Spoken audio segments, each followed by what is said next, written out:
I'd like to make special mention, of course, sa ating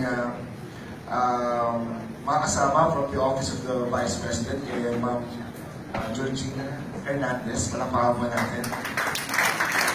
And our Regional Director from NEDA, kay Mr. Severino Santos. Sir, good morning. Nasaan mo lang. So, itong problema po kasi namin ang pagbahan na ito, natin ko kanina, from Pampanga to Bulacan, from Ma'am Annette, sinabi niya, we share the same river, we share the same water. That is true and correct. From the words of the Mayor Amboy Manlapas, sinabi po niya kanina na we've been spending a lot.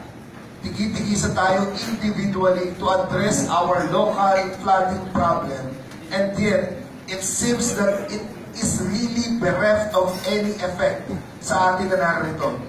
Kasi nandun pa rin ang baha. Nandun pa rin ang